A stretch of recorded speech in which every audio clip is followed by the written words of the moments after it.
4-5 लोग आ गए हैं। ठीक है, शिष्टाचार के लिए 2 मिनट रुकना ठीक बनता है।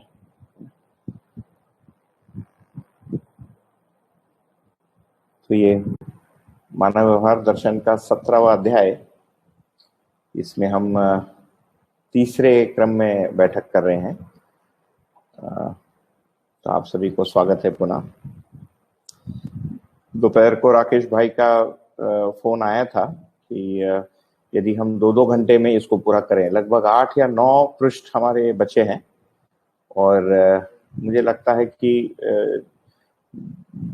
जो फाउंडेशन प्रकार के जो मुद्दे थे वो लगभग कवर हो चुके हैं, और 1-2 पृष्ठ में कुछ होगा तो होगा, और इससे संबंधित यदि कोई प्रश्न है तो उसको हम बाद में ले लेंगे।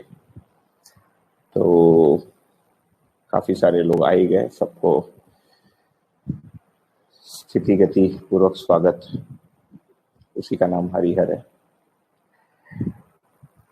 हरिहर का बताते हैं, कर्नाटक प्रदेश में काफी मैं खुद ही सुना हूँ, लोग एक दूसरे को पूछते हैं तुम्हारा स्थिति गति कैसा है। वही जो है हरिहर के रूप में बाबा जी ने उसको ये किया है। तो और 1 मिनट बचा है, 3:32।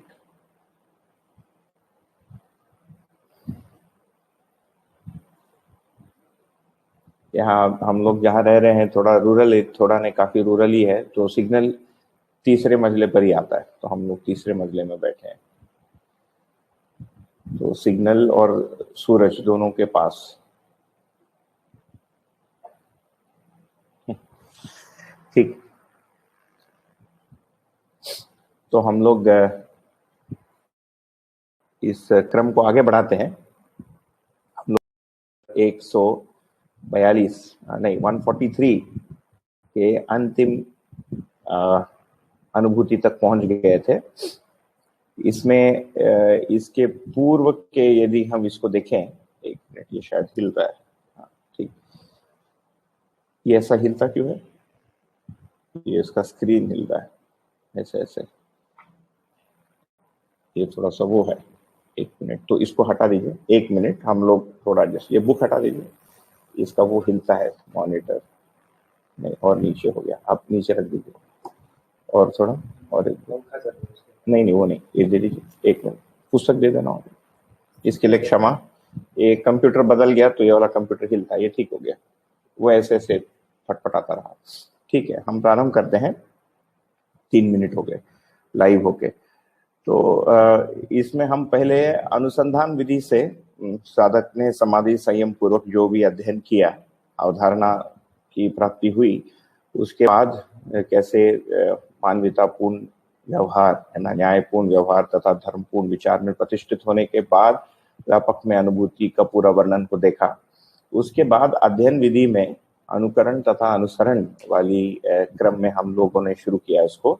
इसमें लिखा था कि साधक जब ये न्यायपूर्ण व्यवहार तथा धर्मपूर्ण विचार में प्रतिष्ठित जब हो जाता है तो जीवन में क्या होता है। तो ये अध्ययन विधि में जागृति के क्रम में हम क्या अपेक्षा कर सकते हैं, उसका जो है एक अनुभूति परख वर्णन यहाँ पर नागराज जी ने दिया है। तो हम मन जब वृत्ति का संकेत ग्रहण करने योग्य होता है, तब सुख, मित्र, आशा तथा स्नेह का अनुभव होता है मन को, ये हमने देखा। दूसरा, वृत्ति जब चित्त का संकेत ग्रहण करने योग्य होता है ना, तो चिंतन पूर्वक प्रक्रिया, फल तथा प्रयोजन का स्पष्ट होना, ये देखा। इसमें मैंने ही निवेदन किया था, इंगित किया था कि ये आभास की पूर्णता की स्थिति है। तो आपको याद होगा पेज 139 में शायद हमने, या जो भी पहले के एक पेज में, अल्प विकसित, अर्ध विकसित तथा विकसित, या अल्प जागृत, अर्ध जागृत तथा पूर्ण जागृत की बौद्धिक स्थितियों के बारे में हमने पढ़ा था। उसमें ये जो वृत्ति चित्त का संकेत ग्रहण करने की जो स्थिति है, ये अल्प विकसित से जुड़ता है। अल्प विकसित की ही पूर्णता की स्थिति है ये। तो अल्प विकसित का एक बहुत लंबा क्रम है ना। तो एक व्यक्ति कोई मानव पूर्ण रूप से, मान लीजिए, इसमें डूबा है, अपराध का कृत्यों में डूबा है, डूबने का मतलब उसी को लक्ष्य माना हुआ है और उसी को सुख का स्रोत भी माना हुआ है, उसी से उसकी संतोष और शांति और जो भी होना है होता है। और दूसरा व्यक्ति, एक व्यक्ति है जो इन कृत्यों में नहीं डूबा है, एक व्यक्ति है जो इससे अध्ययन पूर्वक या है ना उपासना पूर्वक, अभ्यास पूर्वक इससे निकलने के लिए प्रयासरत है और मानवीय नियमों को स्वीकारने के लिए तत्पर है या स्वीकार चुका है। स्वीकारने का मतलब ये वृत्ति और चित्त में यहाँ पर हम ध्यान देंगे कि ये जो स्वीकृति है ये पूरे जीवन में होता है। मन में भी स्वीकृति होती है, वृत्ति में होता है, चित्त में होता है, बुद्धि में होता है तथा आत्मा में पूर्ण स्वीकृति, संपूर्णता की पूर्ण स्वीकृति का नाम है अनुभव। ठीक है, तो इसको हम आप परिभाषा देखे होंगे, भास, आभास, प्रतीति, अनुभूति का। यहाँ पर हम इस जगह पर स्मरण कर सकते हैं। ये अनुभव दर्शन में आता है कि अस्तित्व की जो स्वीकृति है इसको भास कहा है। अस्तित्व की आंशिकता की स्पष्ट स्वीकृति बराबर आभास, ये वही स्थिति है। ये जो वृत्ति चित्त का संकेत ग्रहण करने योग्य विकास को पाता है, ये क्या है? अस्तित्व की आंशिकता की स्पष्ट स्वीकृति। इसके बाद वाला बिंदु आएगा, हम पढ़ेंगे चित्त जब, आखिरी ये है बुलेट, चित्त जब बुद्धि का संकेत ग्रहण करने योग्य होता है तब संतोष सहज अनुभूति होती है। फलस्वरूप स्वायत्त मानव जीवन का प्रादुर्भाव होता है, अर्थात मानव स्वतंत्रित होता है। ये अपने में एक ही बुलेट है, परंतु इस स्थिति को यदि देखेंगे, चित्त बुद्धि का संकेत ग्रहण करने योग्य विकास को पाने का मतलब ही है वो साक्षात्कार में आ गया है ना। ये जो साधक है इनमें साक्षात्कार होने की ताकत आ गई, या जब जब ये होता है तब तब ये साक्षात्कार होता है। इसी को प्रतीति कहा है ना। भास आभास की इसके पहले हो गया, तो ये प्रतीति। तो प्रतीति में क्या हुआ? अस्तित्व की प्रयोजन सहित स्पष्ट स्वीकृति होना बराबर प्रतीति है, ठीक है ना। और अनुभूति इसके बाद आएगा, तब उसके परिभाषा को हम याद करेंगे। तो ये प्रतीति हो गया। तो प्रतीति में क्या हो रहा है? चित्त बुद्धि के संकेत ग्रहण करने योग्य हो गया। इसके पहले की स्थिति को यदि देखेंगे, पूर्व की स्थिति को, तो चित्त में अभ्यास पूर्वक मानवीयता अर्थात न्याय धर्म एवं सत्य या नियम न्याय धर्म सत्य की चित्रण पूर्वक स्वीकृति है, ठीक, और उसका तुलन या उसका विश्लेषण वृत्ति कर रहा है। ये इसकी पूर्व की स्थिति है। उससे भी पूर्व में अल्प विकसित में जो एक प्रकार से एक व्यक्ति अभ्यास में है ही नहीं, है ना, जागृत होना है या मान्यता पूर्वक हमको जीना है, ऐसी स्वीकृति किसी व्यक्ति में है ही नहीं।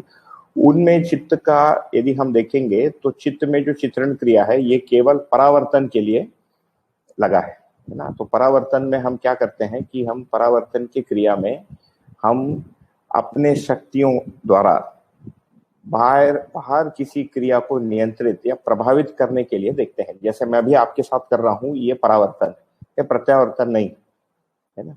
और जागृति जो है ये प्रत्यावर्तन पूर्वक ही होना है। तो चित्त के चित्रण क्षेत्र में बुद्धि के वस्तु की जब जिज्ञासा का तीव्र इच्छा बन जाता है और बुद्धि के वस्तु के अनुरूप जब चित्रण होता है चित्त के चित्रण में, और उसी समय यदि वृत्ति चित्त के संकेत को स्वीकारा है और उसी समय, उसी क्षण या उसी मुहूर्त में मन यदि वृत्ति का संकेत भी स्वीकारा है, तब ये जाके साक्षात्कार होता है। उसी के किसी आगे जाके मतलब ये हो गया अध्ययन, है ना, ये हो गया साक्षात्कार। तो ये साक्षात्कार के साथ हम फिर क्रमशः इसके पहले जो हम बिंदु देखे जहां पर मन वृत्ति के संकेत ग्रहण करने योग्य हो चुका है ना, क्या पूर्वक? अभ्यास पूर्वक अर्थात अथवा साक्षात्कार पूर्वक। क्योंकि किसी व्यक्ति में प्रिसाइसली कब होगा ये कहना बहुत कठिन है, हमको अपने में ही इसको निरीक्षण करना पड़ेगा। और हमारे में ही वृत्ति चित्त के संकेत ग्रहण करने योग्य हो गया तो ये साधक जो है अध्ययन की विधि में शांति का अनुभव करना प्रारंभ करेगा। इसमें थोड़ा हम पॉज करेंगे कि क्या इसका ये मतलब हुआ कि हमेशा के लिए शांति हो गया? हमेशा के लिए नहीं हुआ, क्योंकि आगे जाके हम देखेंगे कि अनुभव होने के बाद ही मन वृत्ति चित्त बुद्धि में, है ना, सुख शांति संतोष तथा आनंद की निरंतरता पाई जाती है। यहाँ पर इसमें इतना हुआ कि सार्वभौम और सार्वकालिक विधि से सुख और शांति के स्वरूप को हम पहचान पाए अपने में ही। ये वाली जगह है चित्त जब बुद्धि का संकेत ग्रहण करने योग्य होता है। इसको अध्ययन विधि से भी बताया, और अध्ययन पूर्वक ये जो मन वृत्ति चित्त में इनका जो भी माने गुणात्मक जो विकास है ये किस प्रकार से हुआ है, उसके अंतिम या एक परिपक्व स्थिति को यहाँ पर बताया। मैंने जो बताया उसके पहले वालों को बताया मतलब यहाँ जो लिखा है। तो इसका विश्लेषण किए हैं नेक्स्ट पेज में 144। ऐसे स्वतंत्र मानव में अधिक उत्पादन, कम उपभोग तथा अपव्यय का अत्याभाव होता है, और यह अधिकाधिक जागृति के लिए प्रेरणा स्रोत होता है। मानव में स्वतंत्रता की तृषा पाई ही जाती है। देखिए, इसके पहले तक इस व्यक्ति को कह रहे हैं स्वतंत्र मानव, मतलब स्वतंत्रता का शुरुआत यहाँ से हो गया। स्वयं के लिए तंत्रित होने की शुरुआत यहाँ से हुई। तो क्या तंत्रित हुई? चित्त जो है बुद्धि के नियंत्रण में आया। कैसे? चित्त बुद्धि के संकेत को ग्रहण करने योग्य होने से, जिससे चित्त में साक्षात्कार हुआ। चित्त में साक्षात्कार होने से बुद्धि में इसकी स्वीकृति हुई, उसके अनुसार जीने का निष्ठा हुआ संकल्प में, उस संकल्प के अनुसार चित्त में पुनः चित्रण हुआ। ये एक क्रम चली है ना। ये इसी को हम फिर कहेंगे अध्ययन। अध्ययन के साथ अभ्यास का यही क्रम है। तो जाने हुए को मानने का प्रारंभिक स्वरूप इधर से ही है। ठीक है, कि हमने जो साक्षात्कार पूर्वक पहचाना उसके अनुरूप जीने का निष्ठा हुआ बुद्धि के संकल्प क्रिया में, और उसके अनुरूप चित्त की चित्रण क्रिया, पुनः चिंतन पूर्वक चित्रण होना, उसके अनुरूप तुलन और विश्लेषण होना, इसकी एक क्रम चलती है। और इसके किसी स्थिरता का बिंदु के बारे में यहाँ बात कर रहे हैं। इसको नाम दे रहे हैं स्वयं में तंत्रित मानव, क्योंकि इसके पहले ये व्यक्ति चित्त तंत्रित था। तो ये जो हमारे बुद्धि के जो 3 श्रेणियां थी, ये दूसरे श्रेणी की अभी बात आ गई। ये अर्ध विकसित अथवा अर्ध जागृत की यही स्थिति है ना। इसको अर्ध जागृत क्यों कह रहे हैं, इसके अगले वाक्य में हमको स्पष्ट बनेगा। ठीक है, तो यही इसके पूर्व के चर्चा में किसी ने ये पूछा था कि ये आत्मबोध रहित संकल्प, ये वही स्थिति है। ये आत्मबोध रहित संकल्प की बिंदु जो है वो यहाँ पर हमको मिलता है। इसी स्थिति को अहंकार भी कहा है। वास्तविक रूप में अहंकार का होना या जीवन में अहंकार का पता चलना, किसको? चित्त को, ये इसी से पता चलता है। तो ये आत्मबोध या आत्म विमुख बुद्धि है। अभी इस बुद्धि में आत्मबोध नहीं हुआ, इसमें पर स्वरूप बोध हो रहा है। इस बुद्धि में पर स्वरूप की स्वीकृति हो रही है, ये साक्षात्कार पूर्वक। ठीक है, तो ये जो जीवन है ये बुद्धि से तंत्रित है। तो पहले के जीवन के तुलना में ये स्वतंत्र हो गए, ये अधिक उत्पादन तथा कम उपभोग में आ गए, है ना। क्यों? क्योंकि इसके पहले धर्मपूर्ण विचार में अभ्यासरत होकर धर्मपूर्ण विचार में स्थापित हुए। तो धर्मपूर्ण विचार का मतलब है उसके मूल में धर्मपूर्ण इच्छा का होना आवश्यक है, वही आसक्ति रहित इच्छा है। तो ये यदि हम अभ्यास के क्रम में यदि इसको हम जोड़ के देखना चाहेंगे तो ये तन मन धन के सदुपयोग से जुड़ता है। तो तन मन धन के सदुपयोग पूर्वक चित्त बुद्धि के संकेत ग्रहण करने योग्य होता है, अथवा चित्त बुद्धि के संकेत ग्रहण करने के साथ साथ के बाद ही तन मन धन के सदुपयोग का संभावना बनता है ना। और ये जितने भी हम बात कर रहे हैं ये क्रमिक गुणात्मक परिवर्तन के क्रम में बात कर रहे हैं, है ना। ये 0 और 1 में बात नहीं हो रही। 0 और 1 में 2 ही भाषा बनता है, भ्रमित या जागृत। ठीक है, ये बीच में क्या होता है, ये अध्ययन की विधि में क्या होता है, जागृति के क्रम में क्या होता है, उसके बारे में यहाँ पर चर्चा है। तो ये दूसरों के लिए अधिक जागृति के लिए फिर प्रेरणा स्रोत भी बन जाते हैं, क्योंकि ऐसे व्यक्ति को देखकर जो अल्प विकसित मनुष्य है, जो या तो अभ्यास में है या अभी सांसारिक कार्यक्रमों में फंसा है, या राक्षस मानव है या पशु मानव जिनको कहा है ना, या हम कर्म दर्शन को यहाँ पर स्मरण कर सकते हैं, जहाँ 7 प्रकार की इच्छाओं की बात हुई है।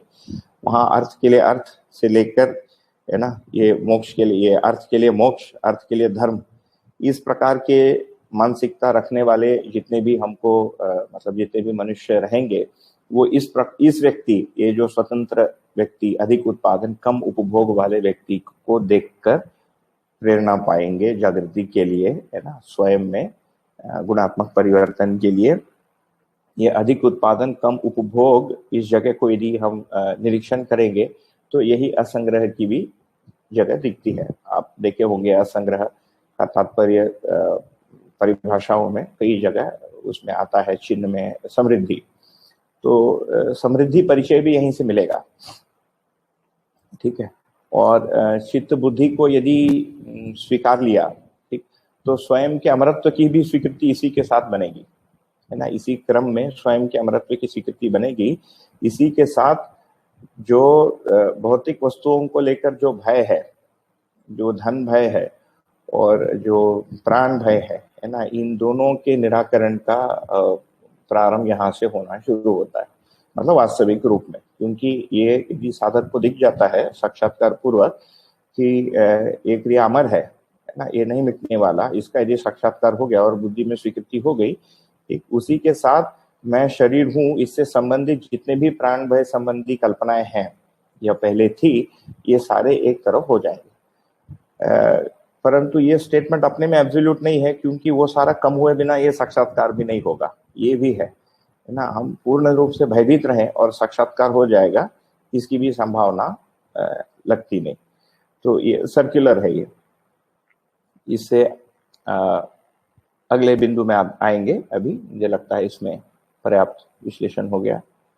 मन, वृत्ति, चित्त और बुद्धि एक सूत्रता से न्यायपूर्ण व्यवहार एवं धर्मपूर्ण विचार के लिए सत्य प्रतीति होता है ना। यही इसके जो पूर्व बिंदु, इसमें क्या हुआ, मन वृत्ति के अनुसार हुआ, वृत्ति चित्त के अनुरूप हुआ, चित्त बुद्धि के अनुरूप हुआ, इनकी एक सूत्रता बनी, है ना। इस समय बुद्धि में न्याय धर्म सत्य की वस्तु बनी, तो न्यायपूर्ण व्यवहार एवं धर्मपूर्ण विचार के लिए सत्य प्रतीत होता है। ये न्यायपूर्ण व्यवहार और धर्मपूर्ण विचार के प्रस्थापना के साथ ही साक्षात्कार भी हो रहा है ना। और साक्षात्कार में एक जो बिंदु है सत्य प्रतीति है, यहाँ पर प्रतीति को साक्षात्कार के अर्थ में प्रयोग किया गया है, ठीक है ना।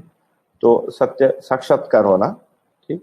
तो और सत्य में देखेंगे तो मुझे लगता है उसके डिटेल में जाने की जरूरत नहीं है। स्थिति सत्य, वस्तुगत सत्य तथा वस्तु स्थिति सत्य का, इसी में धर्म, नियम और न्याय, ये सारे इनसे इंगित जो वास्तविकता है, ये सारे समाहित है।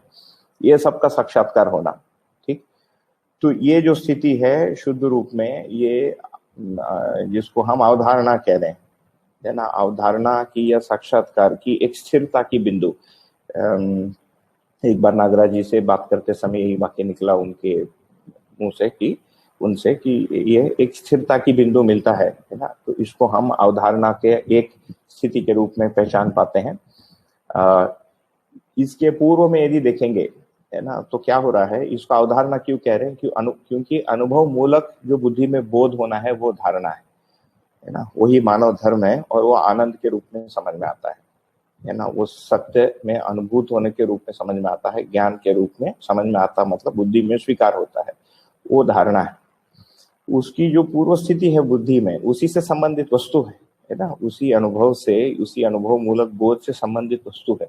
इसमें केवल अनुभव जुड़ा नहीं, अनुभव के योग्य जो ज्ञान है ना, वो जुड़ रहा है, ठीक।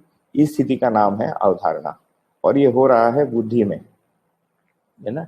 ये चित्रण में तर्क नहीं, जैसे मैं अभी आपको जो प्रस्तुत कर रहा हूँ, ये शास्त्र अध्ययन से प्राप्त तर्क और कुछ आंशिक रूप में मनन है, ठीक है ना।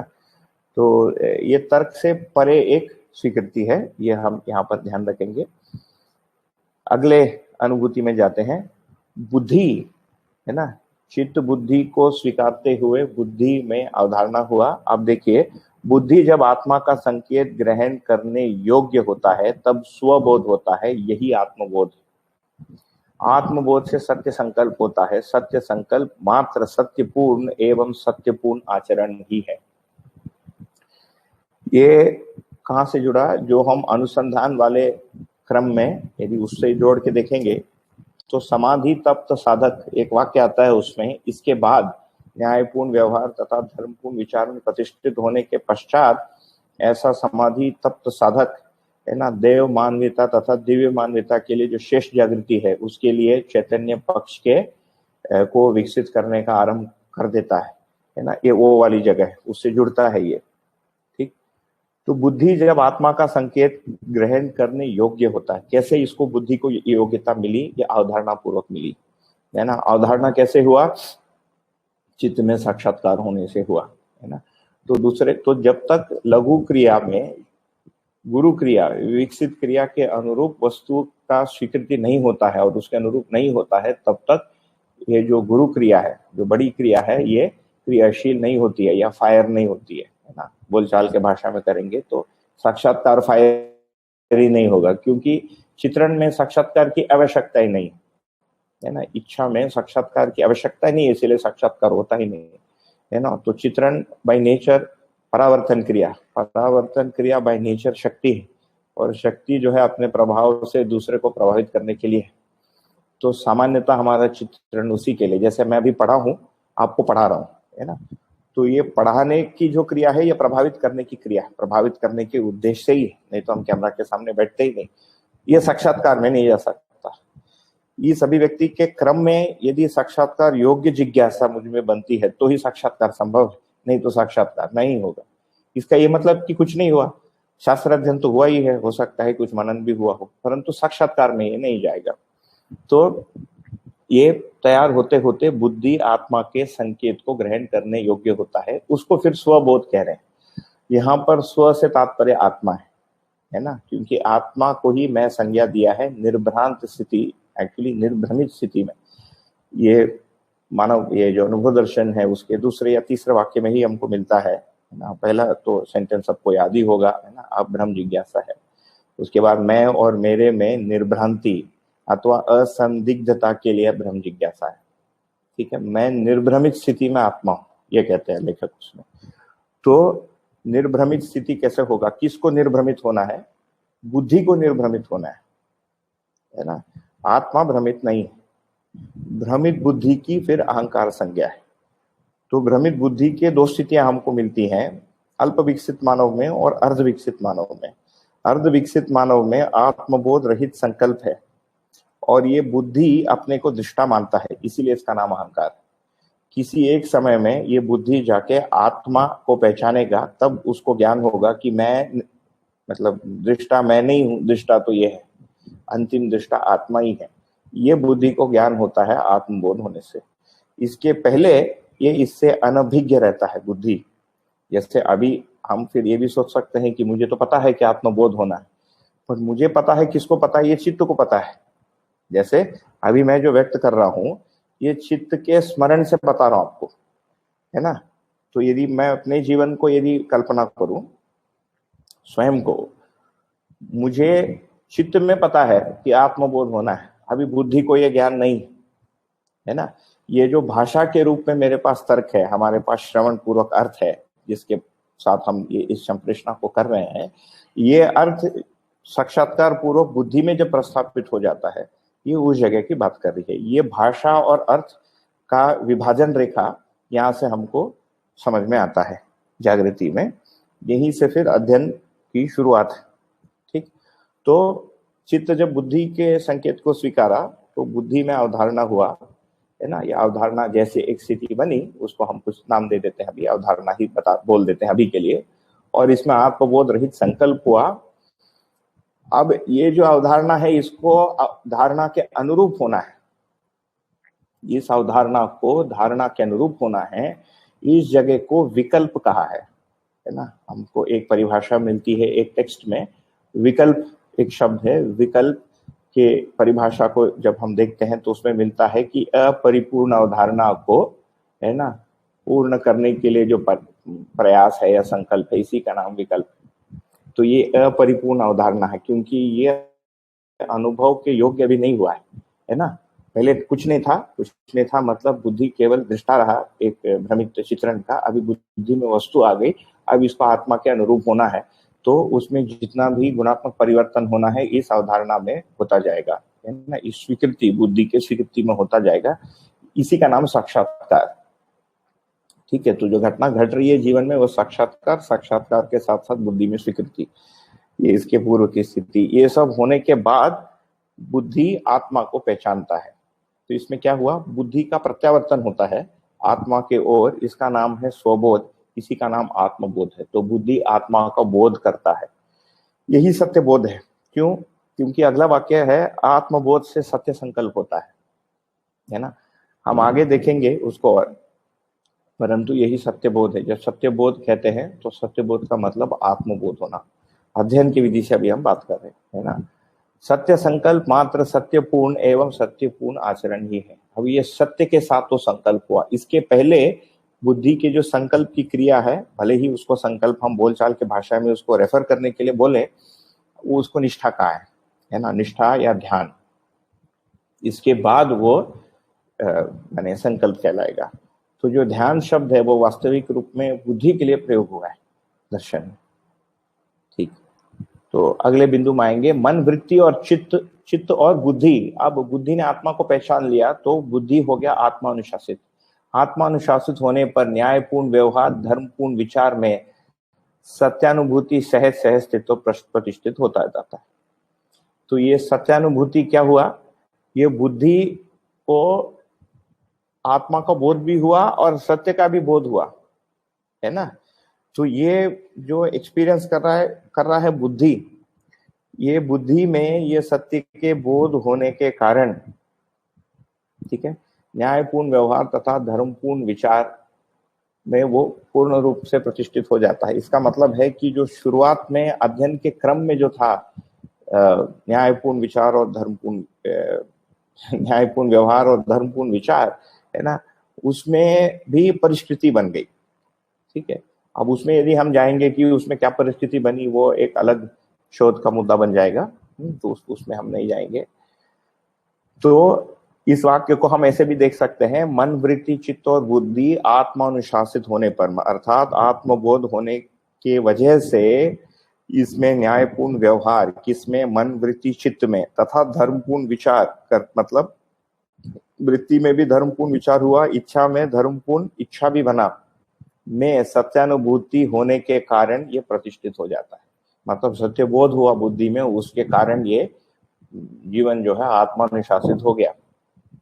ये जो जीवन है ये अभी जागृत कहलाएगा। इसमें ये नंबर 3 वाले बौद्धिक स्थिति में हम आ गए। ये पहले जो अभी इसके पूर्व का बौद्धिक स्थिति दूसरा था, उसके पहले फर्स्ट 2 में एक था, फिर 2 में अभी तीसरे वाले बौद्धिक स्थिति में आ गए। अभी संकल्प की परिभाषा को देते अगले इसमें अनुभूति में, निश्चयात्मक निरंतरता ही संकल्प है ना। ये जो निश्चयपूर्ण स्वीकृति हुई, इसकी अभी निरंतरता हो गई बुद्धि में। क्यों? क्योंकि ये बुद्धि अभी आत्मा के अनुशासन में आ गया। इसके पहले ये बुद्धि का स्वरूप अहंकार के स्वरूप में था, मतलब ये सममध्यस्थ बुद्धि था। अहंकार के स्वरूप का मतलब क्या हुआ, ये सममध्यस्थ बुद्धि है। चित्रण में दोनों संभावना है, सम और विषम। जैसे समावेश विषम आवेश, हम अच्छा करने जाते हैं, ज्यादा ही अच्छा कर देते हैं, आदमी भाग जाता है। बुरा करने जाते हैं, ज्यादा ही बुरा करते हैं, उससे भी आदमी भाग जाता है।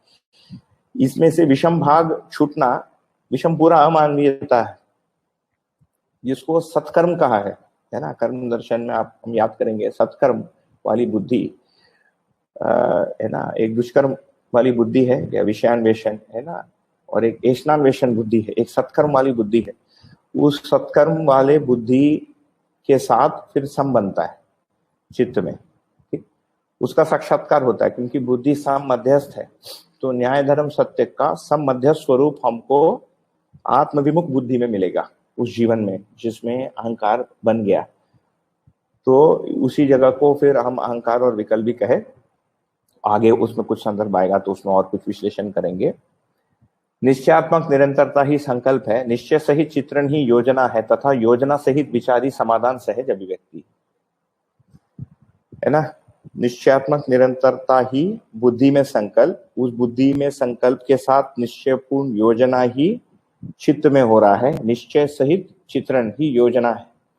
ये योजना क्या है, ये सत्य बोध हुआ बुद्धि को, है ना, ये सत्य है, ये पता चला, पहले से अवधारणा है ही, है ना, तो उस अवधारणा की पुष्टि हुई, उसमें सत्य बोध होने से उसमें जो दृढ़ता है वो भी बना, उसके अनुरूप अभी उसको अभिव्यक्त करने का पुनः चिंतन बनेगा, वो चिंतन सहित फिर चित्रण होगा, है ना। इस जगह को फिर चिंतन अभ्यास कहा, अभ्यास दर्शन में ये चिंतन अभ्यास पूर्वक होता है, और ये यहाँ से शुरू होता है। मतलब ये वाला बुलेट और इसके पहले वाले बुलेट, उसके पहले चिंतन अभ्यास नहीं है, क्योंकि चिंतन क्रियाशील ही नहीं है, तो चिंतन अभ्यास करने की कोई गुंजाइश ही नहीं है ना। इसी को इस जगह को, परिवर्तन के जगह को एक जगह योगाभ्यास भी संज्ञा दिया है लेखक ने, है ना। योगाभ्यास जो है इसके पूर्व के बुलेट से शुरू होता है, वो ये दोनों एक ही चीज, ठीक है ना। तो ये हो गया। तो ये तो योजना सहित विचार तो वृत्ति में होता है, समाधान की अभिव्यक्ति होती है, वो मन से अभिव्यक्त होना शुरू हो जाता है। अभी पूर्वानुषंगिक संकेत ग्रहण योग्यता का प्रादुर्भाव शक्ति की अंतर्नियमन प्रक्रिया से ही है। यह व्यवहार का विचार में, विचार का इच्छा में, इच्छा का संकल्प में तथा संकल्प का अनुभव अर्थात आत्मा में अथवा मध्यस्थ क्रिया में प्रत्यावर्तन ही है। इसको पूर्वानुषंगिक कह रहे हैं। पूर्वानुषंगिक का मतलब मन वृत्ति का, वृत्ति चित्त का तथा चित्त बुद्धि का संकेत ग्रहण करना। परानुषंगी आगे आएगा। परानुषंगी का मतलब अपने से कम विकसित के संकेत को ग्रहण करना, जो शरीर का दबाव मन पर या बाह्य व्यवहार या मैंने आपको कुछ कहा उसका दबाव मन पर, उस मन का दबाव वृत्ति पर, उस वृत्ति का दबाव चित्त पर, और चित्त का एक सविपरीतता बुद्धि के साथ बना रहता है। तो चित्त का यदि विषम आवेश है तो उसका दबाव बुद्धि तक नहीं जा पाता, यदि सम मध्यस्थ है तो बुद्धि उसको स्वीकारेगा, भले ही सम है ना। तो ये दबाव फिर बुद्धि पर बना ही रहेगा, चित्त का बुद्धि पर, ठीक। तो ये परानुषंगी। पूर्वानुषंगी में उसके विपरीत संकेत ग्रहण योग्यता का प्रादुर्भाव है ना, इसका प्रकटन, इसका उद्गमन कैसे होता है, इसको नाम दे रहे हैं अंतर्नियमन प्रक्रिया। अंतर्नियमन को ही ध्यान दे रहे हैं, कह रहे हैं। तो जो भाषा आया है कि अध्ययन के लिए मन को लगाना पड़ता है या अध्ययन के लिए ध्यान आवश्यक है, ये वही ध्यान। मन के द्वारा जो व्यवहार है ना, ये विचार में आ जाना। मन वृत्ति का संकेत ग्रहण करने योग्य जब होता है ना, विचार का इच्छा में, वृत्ति जब चित्त के संकेत ग्रहण करने योग्य होता है, ठीक है ना। ये अभ्यास के क्रम में यदि देखेंगे तो ये शास्त्र अभ्यास के साथ व्यवहार अभ्यास है। व्यवहार का विचार में तथा विचार का इच्छा में होना, ये व्यवहार अभ्यास पूर्वक होता है। इच्छा का संकल्प में है ना, तो ये चित्त बुद्धि को ग्रहण करने योग्य हुआ, तथा संकल्प का आत्मा में है ना, इसकी जो पूर्णता हो गई। ये जो हम देखे संकल्प का आत्मा में क्या हुआ, ये सत्यपूर्ण संकल्प जो आत्मबोध है, ये इसकी पूर्व की स्थिति अथवा मध्यस्थ क्रिया में, इसको कह रहे हैं प्रत्यावर्तन। इस जीवन का नाम है प्रत्यावर्तित जीवन, है ना। ये इसको इस भाषा से भी संबोधित किया है, इसको प्रत्यावर्तित जीवन कहा गया है। अब अभी तक जितना भी बताया, ये होने के लिए क्या होना होगा, ये तो ऐसे होने से ये होगा, ये बता दिया उन्होंने। इसके लिए हमको क्या करना है, इसका संकेत अगले ये अनुभूति में दिया है। अपराध के अभाव में आशा का प्रत्यावर्तन, है ना। अपराध का मतलब क्या है, परधन, पर नारी, पर पुरुष और पर पीड़ात्मक व्यवहार, है ना। इसको करना मन के द्वारा, शरीर के द्वारा, परधन भी करना, पर नारी, पर पुरुष, व्यसन में रहना या पर पीड़ा में रहना, या इससे भी सूक्ष्म इसको सोचना नहीं करना, या इसका इच्छा होना और नहीं सोच पाना, ये तीन चीज बनती है। अपराध मन में भी होता, अपराध प्रवृत्ति, वृत्ति में विचार होने के पहले मन में नहीं हो सकता और उसके लिए इच्छा होना ही पड़ेगा चित्रण में।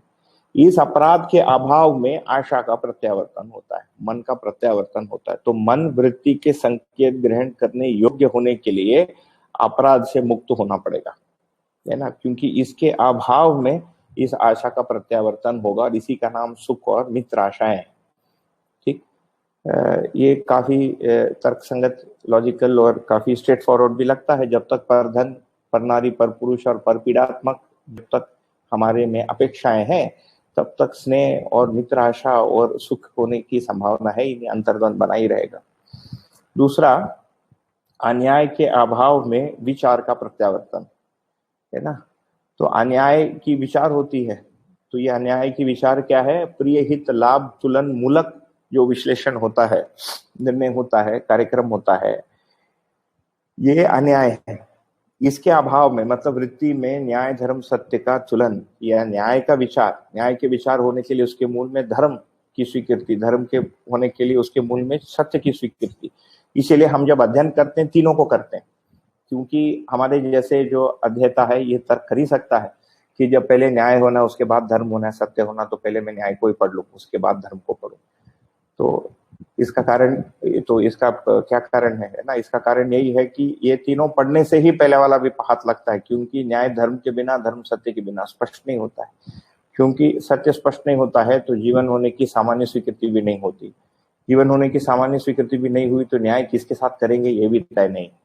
ठीक, तो अन्याय के अभाव में विचार का प्रत्यावर्तन, आसक्ति के अभाव में इच्छा का प्रत्यावर्तन। देखिए बहुत बड़ा स्टेटमेंट है ये। चित्त में आसक्ति नहीं होने से ही इच्छा का प्रत्यावर्तन।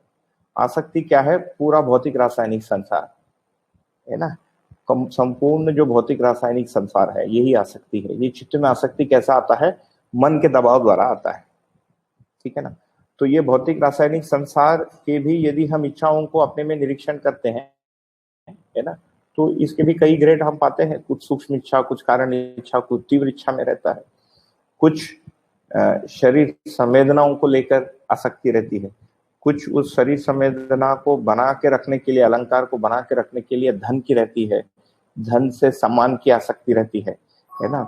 फिर पद की रहती है ना। जैसे पद की आसक्ति क्या हो सकती है? जैसे अभी मैं आपके सामने अभी बात कर रहा हूँ, तो बात करते समय मैं यदि इस अपेक्षा से बात करूं कि ये वीडियो के द्वारा मैंने फेमस हो जाऊं, मान लीजिए, ये पद के द्वारा या सम्मान के द्वारा, ये सम्मान के द्वारा आसक्ति है ना। इस वीडियो के द्वारा आप लोग मेरी बात हमेशा माने, ये पद के प्रति आसक्ति। फेमस हो जाना मान के प्रति है ना, यश के प्रति आसक्ति है, और आप लोग हमेशा मेरे नियंत्रण में रहे, ये पद के प्रति आसक्ति। तो ये सारी चीजें आसक्ति इच्छा में। इन सब के अभाव में होने के लिए क्या होगा? धर्मपूर्ण इच्छा।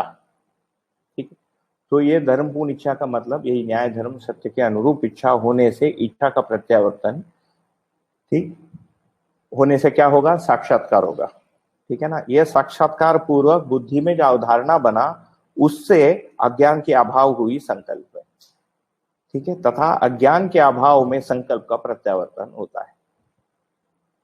ठीक, तो साक्षात्कार हुआ इच्छा के प्रत्यावर्तन से, उसके बाद अवधारणा हुआ, अवधारणा होते होते बुद्धि अज्ञान के स्थिति में आई। इसके पहले बुद्धि में ज्ञान नहीं था है ना। ज्ञान के अभाव में संकल्प का प्रत्यावर्तन होता है तो आत्मबोध हुआ। आप बताएंगे कि ये जो अपराध का अभाव है ये होने के लिए फिर क्या करना पड़ेगा? अतः वो जो स्टार दिया है विश्लेषण, उसके नीचे या परिभाषा, ये 4 स्टार हैं, चारों के अलग अलग कोड हैं। ये 2 याद रहता है हमेशा, अनुभूति और विश्लेषण, एक परिभाषा और तीसरा स्पष्टीकरण है। कौन सा क्या है ये छूट जाता है कई बार। स्टार दिया है, अतः अपराधहीन व्यवहार के लिए व्यवस्था का दबाव एवं प्रभाव। ठीक है ना। अन्यायहीन विचार के लिए सामाजिक आचरण का प्रभाव, आसक्ति रहित इच्छा के लिए अध्ययन एवं संस्कार का प्रभाव, तथा ज्ञान रहित बुद्धि के लिए अंतर्नियामन अथवा ध्यान आवश्यक है। पहला जो वाक्य है, अपराधहीन व्यवहार के लिए व्यवस्था का दबाव, ये कहाँ रहेगा दबाव है ना। तो प्रारंभ में इसको जब मैंने भी पढ़ा तो मुझे लगा ये बाहर होना पड़ेगा व्यवस्था। तो उसमें ये तर्क आया कि बाहर जब तक व्यवस्था नहीं होता है तब तक मुझ में अपराधहीन व्यवहार भी नहीं होगा। फिर ये जो है क्लासिक चिकन एग प्रॉब्लम हो जाएगा है ना। जब तक बाहर व्यवस्था नहीं होगी तब तक हमारे में अपराधहीन व्यवहार नहीं होगा, और जब तक मनुष्य में अपराधहीन व्यवहार नहीं होगा तब तक बाहर व्यवस्था का दबाव नहीं हो सकता। ये दबाव आंतरिक है ना। जब तक जागृत परंपरा स्थापित नहीं होती, ये दबाव हमारी जो व्यवस्था की जो स्वीकृति है ना, जो हम श्रवण शास्त्र अध्ययन पूर्वक करते हैं, तो दर्शन के अध्ययन का मतलब यही है कि उन आचरणों के अर्थ में हमारा स्मरण हो जाए, उसकी स्वीकृति हमारे में हो जाए, उसका दबाव मन पर आएगा है ना। कि मैंने तो स्वधर्म स्वनारी स्वपुरुष दयापूर्ण कार्य व्यवहार अखंड समाज सार्वभौम व्यवस्था को बोल चुका हूँ, स्वीकार चुका हूँ। इसके बाद पर धन पर नारी पर पुरुष पर पीड़ा को करना, सोचना, उसको अनुमोदन करना, ये नहीं बनेगा। ये आंतरिक दबाव। ठीक है ना। तो ये इसीलिए ये एक्चुअली यही एक प्रकार से ये भी यही नहीं कहना चाहिए, अध्ययन विधि का एक देन है। नागराज जी कई बार बोलते थे कि विगत में जो भी रास्ता है वो हम बता नहीं सकते कि इससे तुमको कुछ मिलेगा कि नहीं मिलेगा है ना। मतलब सुखी होंगे कि नहीं, और व्यवस्था में जिएंगे कि नहीं, और अनुभव होगा कि नहीं। इसको वो नाम बोलते थे डांबर रास्ता, तार का रोड है ना। ये डांबर रास्ता इसीलिए है क्योंकि व्यवहार से मुक्त नहीं होना है। ये जगह में विगत में इस व्यवहार को बंधन माना, क्योंकि इसमें राग द्वेष दोनों रहता है ठीक। तो व्यवहार में राग होता है तो वो मोह हो जाता है, ठीक है ना। द्वेष होने से वो अपराध में चले जाता है। ये दोनों से मुक्ति के लिए व्यवस्था का दबाव। दूसरे भाषा में व्यवस्था के अध्ययन पूर्वक जब हम उस व्यवस्था को स्वीकारते हैं तो अपने आप हमारे में अपराधहीन व्यवहार के लिए स्वीकृति बनती है। पहले इच्छा बनता है ना, फिर उसका विश्लेषण होगा, फिर निर्णय होगा कि नहीं, मैं ये स्वतंत्र स्वनारी स्वपूर्ण दयापूर्ण कार्य व्यवहार पूर्वक जीऊंगा, है ना। तो ये व्यवस्था का दबाव। फिर उसको मन को उसको सुनना पड़ेगा, क्योंकि वृत्ति उससे विकसित क्रिया है, वृत्ति में ये विश्लेषण हो रहा है। तो मन उसके पहले जिस व्यवहार में रत था, मान लीजिए कोई व्यवहार पूर्वक भी परधन या पर नारी पर पुरुष पर पीड़ात्मक कार्य में है, तो वो वृत्ति से मूल्यांकित हो जाएगा अभी, है ना। या दूसरे भाषा में मैं अपने ही व्यवहार को मूल्यांकित कर पाऊंगा। तो मैं कौन हो गया इसमें? वृत्ति मन के द्वारा जो व्यवहार हुआ उसको मूल्यांकित कर पाएगा, वो सही है कि नहीं उसका मूल्यांकन चित्त करेगा। यह अपराधहीन व्यवहार के लिए व्यवस्था का दबाव एवं प्रभाव दोनों, ठीक है। अन्यायहीन विचार के लिए सामाजिक आचरण का प्रभाव, ठीक। तो इस सामाजिक आचरण का मतलब क्या है? इसके पहले था ये अपराधहीन व्यवहार का मतलब हम सामाजिक नियम को स्वीकार लेते हैं, यही सामाजिक नियम है, स्वतंत्र स्वनारी स्वपूर्ण दयापूर्ण करे व्यवहार। इसी को चरित्र भी कहा है, मानवतापूर्ण आचरण में। तो पहले मनुष्य चरित्रवान होगा, उसके बाद ही संबंधों को पहचानेगा। उसका चरित्र ही ठीक नहीं है तो संबंध पहचानने की कोई गुंजाइश ही नहीं, क्योंकि वो जो संबंध जो भी हम पहचानेंगे वो प्रिय या अप्रिय के अर्थ में ही बनेगा, ठीक। तो इस संबंध को पहचानने का जो क्रम है या जो तरीका है ना, ये अन्यायहीन होने के लिए संबंधों को प्रयोजन के अर्थ में पहचानना पड़ेगा, दूसरा कोई तरीका नहीं है, ठीक। उसके लिए प्रयोजन को कहाँ पाएंगे? हम व्यवस्था में ही पाएंगे। तो ये मानवीय व्यवस्था में जागृति क्रम और जागृति के तहत मानवीय व्यवस्था, दूसरे भाषा में अखंड समाज, अखंड समाज के मूल में यदि जाएंगे तो जीवन का समान होना, जीवन लक्ष्य का समान होना, जीवन का कार्यक्रम समान होना, मानव लक्ष्य का समान होना, मानव जाति का एक होना, मानव धर्म का एक होना, इतने सारे बिंदु हमको मिलेंगे उसमें। ये सारे बिंदुओं के बैकड्रॉप में हमको ये जितने भी संबंध हैं, ये जो 7 संबंध लिखे हैं, माता पिता गुरु शिष्य, सबके बारे में पूर्व के अध्याय में लिख चुके हैं, है ना। इसमें ये सब स्वीकारने में बनेगा, इसके अनुरूप विचार बनेगा। ये विचार बनने से फिर वृत्ति का प्रत्यावर्तन होगा, है ना। इसमें जो एक पकड़ने की जगह ये है कि इसका कई बार हमारे में भाषा और तर्क के चित्रण में रहता है, परंतु विचार प्रिय हित लाभ वाला ही होता है ना। ये भेद करके यदि ये विचार न्याय धर्म सत्य के अनुरूप होता है ना, इसके लिए फिर हम सामाजिक आचरण को स्वीकार के उसको करने का अभ्यास हम करेंगे, है ना, अध्ययन के विधि में, है ना, अभ्यास पूर्वक।